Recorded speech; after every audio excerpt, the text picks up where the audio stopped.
warahmatullahi wabarakatuh. Perkenalkan, nama saya Raifa Raha Asyafa. Kali ini saya akan menjelaskan tentang pengertian Kerajaan Mataram kuno.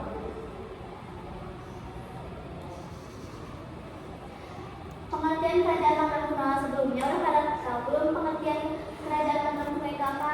Nah, jadi aku akan menjelaskan Kerajaan Mataram kuno. Kerajaan Mataram kuno juga dikenal sebagai Kerajaan Medan. Adalah sebuah kerajaan yang berdiri di Jawa Tengah pada abad ke-8 hingga abad ke-10 Masehi. Kerajaan ini berkembang di dataran tinggi Kalbu dan sekitar Yogyakarta dan Magelang. Mataram kuno diperintahkan oleh dua dinasti utama, yaitu dinasti Sanjaya yang bercorak Hindu, yang kedua dinasti Sailendra yang bercorak Buddha. Kerajaan ini terkenal dengan pembangunan candi-candi megah seperti Candi Borobudur, Candi Prambanan, dan Candi Dieng. Pada akhir pemerintahannya, pusat kerajaan berpindah dari Jawa Tengah ke Jawa Timur yang menandai awal dari kemunduran Mataram kuno. Assalamualaikum warahmatullahi wabarakatuh. Perkenalkan, nama saya Zakir Devoriente. Di sini saya akan presentasikan mengenai adik Simba dari Kerajaan Mataram kuno atau latar belakang dari Kerajaan Mataram kuno. Apa itu Kerajaan Mataram kuno? Kerajaan Mataram kuno adalah kerajaan Hindu dan budaya yang berdiri di Jawa Tengah pada abad ke-8 hingga abad ke-10. Kerajaan ini dikenal sebagai pusat kebudayaan dan agama, terutama dalam pembangunan candi-candi besar seperti Borobudur dan Prambanan. Siapa sih raja dari yang terkenal dari Kerajaan Mataram kuno? Salah satu raja yang terkenal di kerajaan ini adalah pada saat dinasti Sanjaya atau Hindu dan dinasti Sailendra tidak. Raja terkenal dari dinasti Sanjaya adalah Rekata, dan sedangkan dari dinasti Sailendra adalah Raja Samarkanda. Kapan sih Kerajaan Mataram kuno berdiri? Kerajaan Mataram kuno berdiri sekitar abad ke-8 Masehi dan mengalami kejayaan pada abad ke-9, namun hingga akhirnya berpindah ke Jawa Timur pada abad ke-10. Pada abad ke-10 terjadilah masa pembunuhan dari Kerajaan Mataram kuno. Wilayah di mana sih Kerajaan Mataram kuno? Wilayah kekuasaan kerajaan ini awalnya berada di Jawa Tengah, namun terutama di sekitar Yogyakarta, Magelang, dan Klaten, sebelum akhirnya berpindah ke Jawa Timur. Mengapa? Kerajaan Mataram kuno berkembang karena letak yang strategis di daratan tinggi, subur dengan sungai-sungai besar seperti Sungai Perogo dan Bengawan Solo yang mendukung pertanian dan perdagangan. Namun pada akhirnya pada abad ke-10 kerajaan ini pindah ke Jawa Timur karena faktor bencana alam, kemungkinan dari letusan gunung berapi. Bagaimana cara Kerajaan Mataram kuno berkembang? Kerajaan Mataram kuno berkembang melalui kekuatan militer, hubungan perdagangan, dan pengaruh utama di Buddha. Mereka membangun banyak candi sebagai pusat keagamaan dan kebudayaan, serta memperkuat pemerintahan melalui pernikahan politik antara dinasti Sanjaya dan dinasti Sailendra. Baiklah, sekarang kita akan menganalisis dari raja-raja Mataram kuno pada dinasti Sanjaya yang berdiri sekitar dari 732 Masehi sampai 928 Masehi. Raja pertama adalah Raja Sanjaya, Raja Rakai Panangkaran, Raja Rakai Pangandaran, Raja Rakai Warat, Raja Samarawira, Raja Rakai Biru, Raja Rakai Padang, Raja Balitung, Raja Daksa, Raja Tuwado, dan Raja Bawang. Selanjutnya, pada dinasti Sailendra ada Raja Musindo, Raja Mustisyana Tunggawijaya, dan Raja Mudarma Wangsa yang berdiri pada abad 928 Masehi hingga 1006 Masehi. Kali ini kita akan menelusuri tentang corak agama di Kerajaan Mataram kuno. Yang pertama ada Hindu atau Siwaisme. Corak Hindu diambil oleh dinasti Sanjaya yang diperkirakan didirikan oleh Raja Sanjaya pada abad ke-8 Masehi. Peninggalannya berupa candi-candi bercorak Hindu seperti Candi Prambanan, Candi Gedong Songo, dan Candi Dieng. Agama Hindu di Mataram kuno berpusat pada pemujaan Dewa Siwa. Yang kedua ada agama Buddha Mahayana. Orang Buddha berkembang di bawah dinasti Sailendra yang memerintah sekitar abad ke-8 hingga awal abad ke-9 Masehi. Peninggalan pentingnya adalah Candi Borobudur yang merupakan salah satu monumen Buddha terbesar di dunia. Selain Borobudur, ada juga Candi Mundur dan Candi Pawon yang terkait dengan ajaran Buddha Mahayana. Assalamualaikum warahmatullahi wabarakatuh. Perkenalkan, nama saya Nadiem Saifulosa. Saya akan menjelaskan bukti keberadaan kerajaan Nusantara kuno. 1. Prasasti. Prasasti Canggal. Prasasti ini ditemukan di Canggal, Magelang, dan merupakan salah satu prasasti tertua yang ditemukan di Jawa. 2. Prasasti Belitung. Prasasti ini ditemukan di Trawulan, Mojokerto, dan merupakan salah satu prasasti yang paling penting dalam sejarah Mataram kuno. 3. Prasasti Manua Tengah 3. Prasasti ini ditemukan di Manua Tengah, Magelang, dan merupakan salah satu prasasti yang paling penting dalam sejarah Mataram kuno. Candi dan situs arkeologi. 1. Candi Borobudur. Candi ini dibangun pada abad ke-9 Masehi dan merupakan salah satu monumen Buddha terbesar di dunia. Candi Prambanan. Candi ini dibangun pada abad ke-9 Masehi dan merupakan salah satu kompleks candi Hindu terbesar di Indonesia. 3. Candi Mundur. Candi ini dibangun pada abad ke-9 Masehi dan merupakan salah satu candi Buddha yang paling penting di Jawa. 4. Situs Ratu Boko. Situs ini terletak di Yogyakarta dan merupakan salah satu situs arkeologi yang paling penting dalam sejarah Mataram kuno. Selanjutnya ada artefak dan benda purbakala. Patung Buddha. Banyaknya patung Buddha yang ditemukan di situs-situs Mataram kuno seperti di Candi Borobudur dan Candi Mundur. 2. Relief. Relief yang menghiasi dinding candi seperti di Candi Borobudur dan Candi Prambanan. Ukiran yang menghiasi batu-batu candi seperti di Candi Borobudur. 4. Mata uang. Mata uang yang digunakan pada masa Mataram kuno seperti koin, emas, dan perak. Selanjutnya ada sumber tertulis. Kitab Nagara Kertagama. Kitab ini ditulis pada abad ke-14 Masehi dan merupakan salah satu sumber tertulis yang paling penting dalam sejarah Mataram kuno. 2. Kitab Karaton. Kitab ini ditulis pada abad 5 Masehi dan merupakan salah satu sumber tertulis yang paling penting dalam sejarah Mataram kuno. Bukti-bukti di pinggir menunjukkan bahwa kerajaan Mataram kuno memang pernah ada dan memiliki peran penting dalam sejarah Indonesia. Berikut ini beberapa peninggalan kerajaan Mataram kuno. Peninggalan arsitek. 1. Candi Borobudur. Salah satu monumen Buddha terbesar di dunia, dibangun pada abad ke-9 Masehi. 2. Candi Prambanan. Kompleks candi Hindu terbesar di Indonesia, dibangun pada abad ke-9 Masehi. 3. Candi Mundur. Candi Buddha yang dibangun pada abad ke-9 Masehi terletak di dekat Candi Borobudur. 4. Candi Saung. Kompleks candi Buddha yang dibangun pada abad ke-8 Masehi. 5. Candi Kumbung. Candi Buddha yang dibangun pada abad ke-9 Masehi. Assalamualaikum warahmatullahi wabarakatuh. Perkenalkan, nama saya Sasabila Maharani. Saya ingin melanjutkan peninggalan satu Buddha. Banyak patung Buddha yang ditemukan di situs-situs Mataram kuno. 2. Relief yang menghiasi dinding candi seperti di Candi Borobudur dan Candi Prambanan. 3. Ukiran yang menghiasi batu-batu candi seperti di Candi Mundur.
ke-9 Masehi.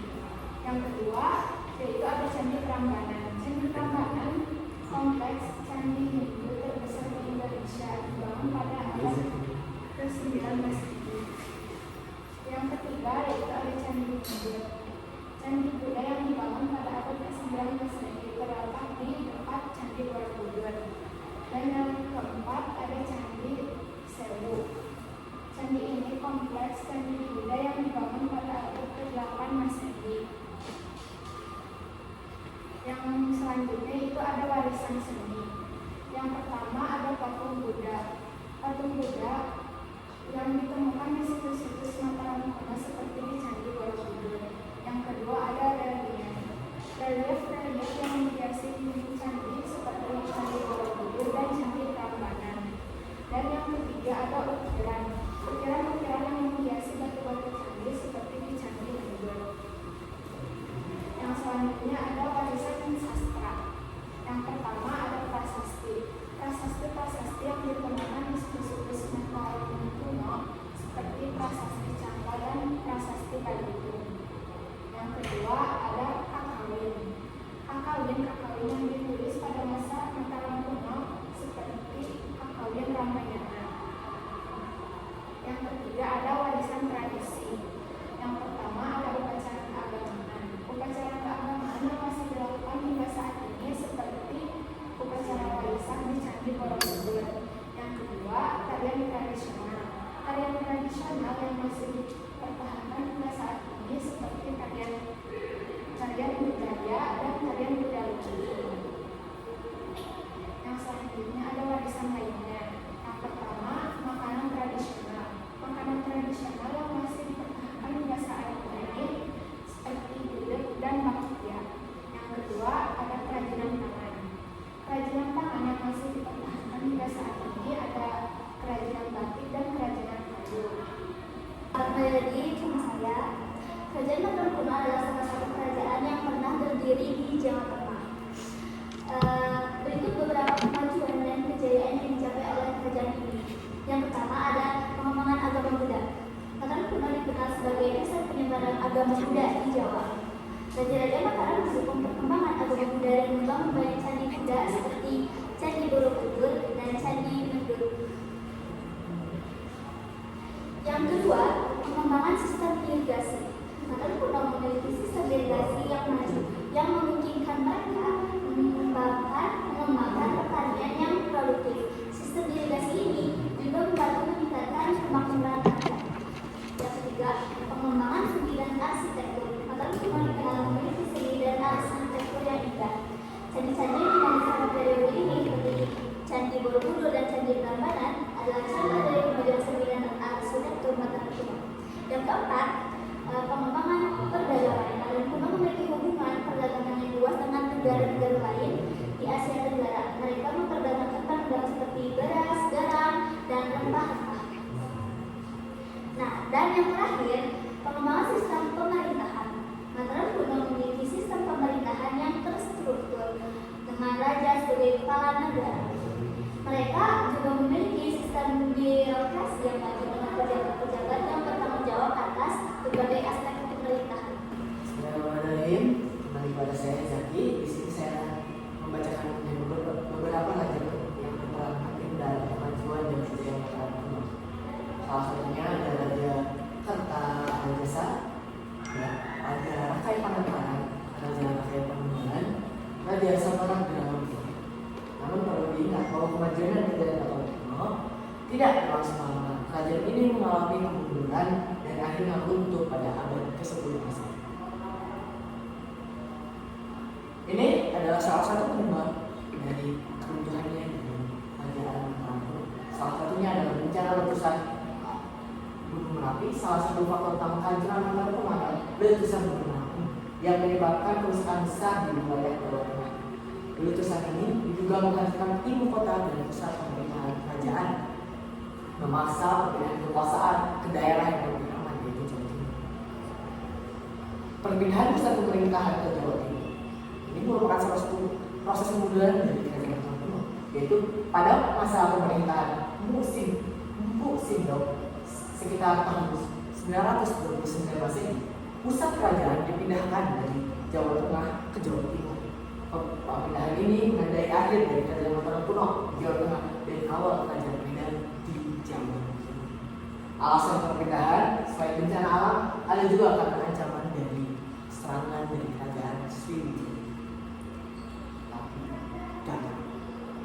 Serangan dari kerajaan Sriwijaya di Sumatera merupakan saingan utama Mataram kuno dalam menguasai jalur perdagangan. Ada bukti bahwa Sriwijaya menyerang dan melemahkan Mataram kuno, terutama pada saat kerajaan sedang dalam kondisi rentan, yaitu pada saat meletusnya Gunung Merapi. Raja Dharma Wangsa Teguh, yaitu penulis Musinggok, berusaha menyerang Sriwijaya tetapi gagal. Nah, pada serangan Raja Gurawani pada tahun 1006 Masehi, Mataram kuno mendapatkan serangan besar dari Raja Gurawani, sekutu dari Sriwijaya. Serangan ini menghancurkan ibu kota dan Raja Dharma Wangsa yang mengakhiri kerajaan Mataram kuno secara definitif. Peristiwa ini dikenal sebagai Perayaan Medan atau kehancuran Medan. Lahirnya dinasti baru di Jawa Timur.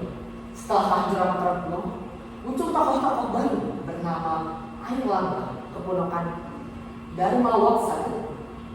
Airlangga berhasil membangun kembali kerajaan di Jawa Timur dengan mendirikan kerajaan Kahuripan yang menjadi penerus Medan.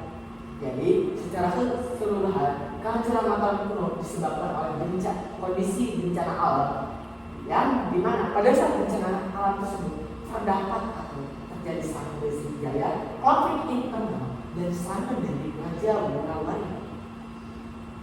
Kesimpulannya bahwa kerajaan Mataram kuno adalah salah satu kerajaan yang paling penting dalam sejarah Indonesia dengan peninggalan yang kaya dan warisan budaya yang masih dapat dinikmati hingga saat ini.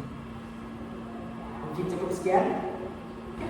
Di sini ada hikmah dan pelajaran yang bisa kita ambil dari kerajaan. 1. Pentingnya persatuan dan kesatuan. Kerajaan Mataram kuno dapat bertahan lama karena adanya persatuan dan kesatuan di antara rakyat dan pemerintah. 2. Nilai toleransi dan kebinekaan. Kerajaan Mataram kuno memiliki toleransi yang tinggi terhadap agama dan budaya lainnya sehingga dapat hidup berdamping dengan damai. 3.